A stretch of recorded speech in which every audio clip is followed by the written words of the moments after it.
Understanding Quranic principles of banking and finance.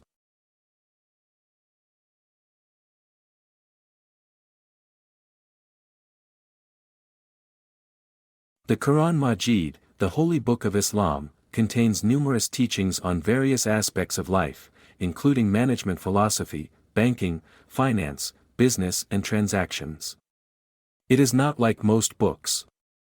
It is made up of words which contain truth and guidance for every human being, and Muslims believe that these are words revealed directly by God, in the Arabic language, to the last of his prophets and messengers, Muhammad, peace be upon him.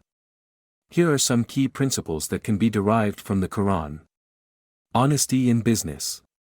O you who have believed, do not consume one another's wealth unjustly but only, in lawful, business by mutual consent.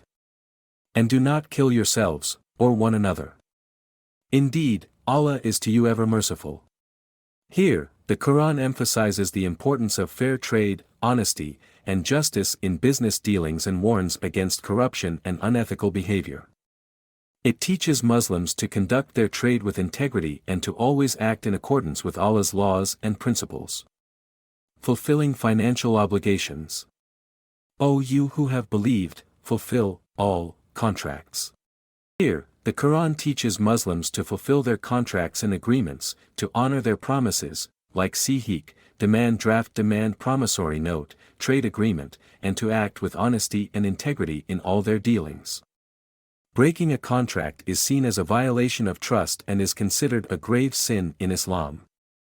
Therefore, Muslims are encouraged to take contracts and agreements seriously and to fulfill them to the best of their ability.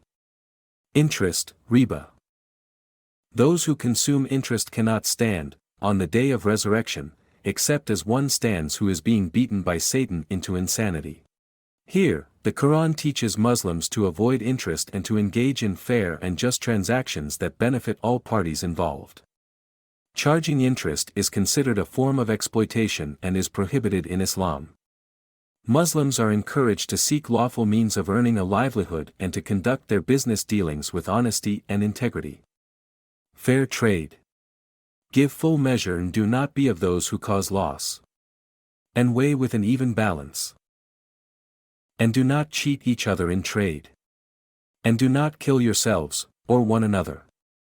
Indeed, Allah is to you ever merciful. This verse emphasizes the importance of honesty and fairness in trade, and warns against cheating and fraud.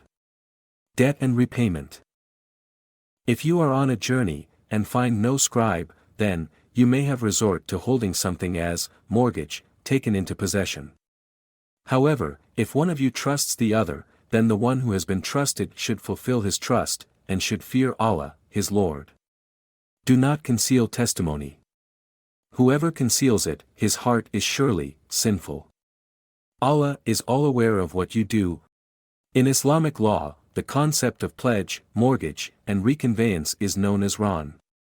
It is a type of security for a debt or loan, where the borrower pledges or mortgages their property as collateral to secure the loan.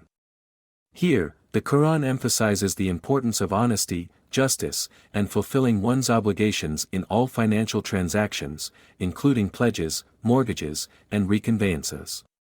It encourages Muslims to conduct their business dealings in a fair and transparent manner and to avoid any form of deception or exploitation.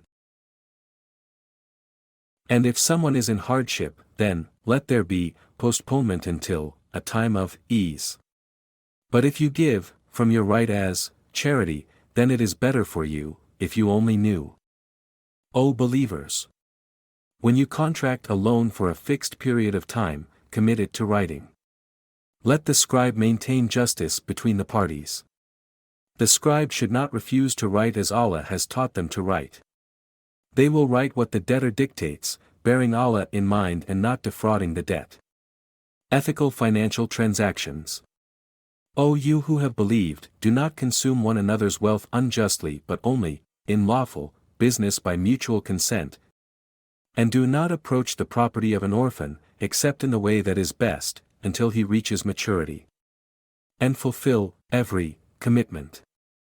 Indeed, the commitment is ever that about which one will be questioned, this verse stresses the importance of protecting the property and rights of orphans, and fulfilling one's financial commitments.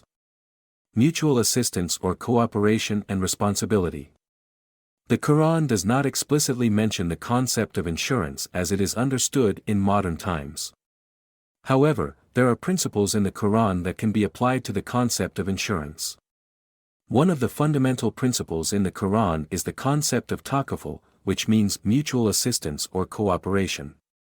This concept emphasizes the importance of individuals coming together to help each other in times of need. It can be applied to insurance by forming a pool of resources to help individuals who experience unexpected losses or damages. The Quran provides principles and guidelines for conducting business and commercial activities that are relevant to modern times. It encourages fair pricing, ethical investment, and social responsibility, reminding us that business should be conducted in a way that benefits society as a whole.